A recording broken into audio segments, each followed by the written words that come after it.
Manchali news 22 India में आपका स्वागत है।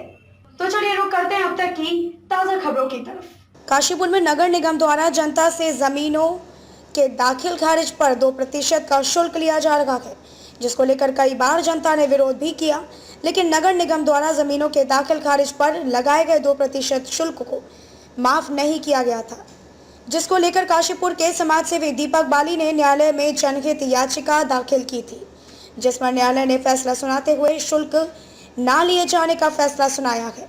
जिसके बाद काशीपुर में दीपक बाली ने पत्रकारों से वार्ता की और न्यायालय द्वारा सुनाए गए फैसले को लोगों तक पहुंचाने के लिए जानकारी दी।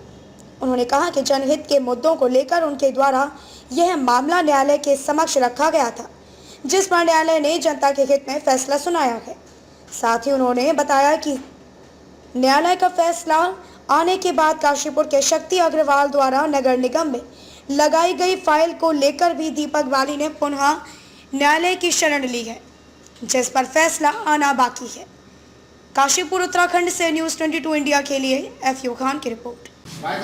मैंने सिर्फ आप लोगों को ये बताने के लिए कि जो 2% का दाखिल खारिज का नगर निगम जो दाखिल खारिज जनता से 2% का ले रहा है, उसके खिलाफ आपको पता है कि बहुत दिनों से जनता में मांग उठ रही थी, और उसी को मैंने समझने के बाद कि ये है क्या, और फिर उसमें देखा कि यार ये शुल्क जो लिया जा रहा है ये गलत है।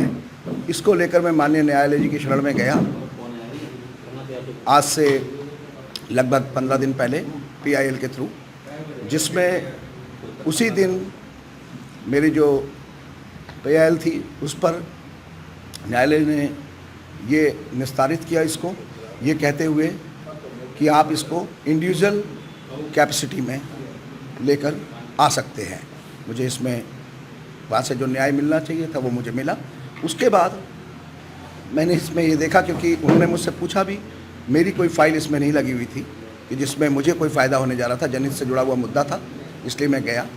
तो मैंने उस आदेश के साथ तभी मुझे ये लगा कि शक्ति अग्रवाल जिनकी फ़ाइल इसमें यहाँ लगी हुई थी, उन्होंने मुझसे संपर्क करा कि आप गए थे, इसमें जिस आधार पर गए थे, तो मैं चाहता हूं कि मेरी फ़ाइल यहाँ लगी हुई है जिसमें मुझसे डिमांड 2% शुल्क की गई है। तो मैं शक्ति अग्रवाल के नाम से ही दोबारा से हमने एक याचिका दायर करी, जो आज कोर्ट में हमारी याचिका को एडमिट कर लिया गया है, तो जिसमें मुझे उम्मीद है कि इसमें जो है जनता को न्याय मिलेगा। शहरी विकास मंत्रालय और नगर निगम दोनों को 4 हफ्ते का समय दिया गया है अपना जवाब दाखिल करने का। टाइम से मैं ये देख रहा था पिछले 1-1.5 महीने से कि तमाम तरह के व्हाट्सएप ग्रुपों पे और चीज़ों पे, सोशल मीडिया पे एक चर्चा चल पर 2% शुल्क लगा रखा है उसके मामले में। तो बहुत सारे विपक्षी राजनीतिक दल भी इस मुद्दे को उठा रहे थे कि ये हटना चाहिए। तो मैंने पहले इसको समझा कि ये है क्या, मुझे पता भी नहीं था कि ये क्या है। तो मैंने आज से 1 महीने पहले ये समझा कि क्या है, और फिर मैंने दूसरे इसको जो है पास किया ताकि शुल्क लेने के लिए। तो उसके बाद मैंने फिर कि उत्तराखंड के किसी भी नगर निगम या नगर पालिका के द्वारा ये नहीं लिया जाता है, लेकिन ये पता लगा कि नहीं, इसमें बोर्ड को अधिकार था पास करने का, इससे जनता को निजात मिलनी चाहिए। तो उसके बाद मैं माननीय न्यायालय में गया, हाईकोर्ट गया, मैं PIL के थ्रू इन्फॉर्मेशन जो मुझे मिली, उसके बाद हमने PIL अपने एडवोकेट के माध्यम। अब तक के लिए बस इतना ही। देश दुनिया की ताजा खबरें देखने के लिए देखते रहिए न्यूज़ 22 इंडिया, खबर भी असर भी, और हमारे चैनल को लाइक व सब्सक्राइब करना ना भूलें।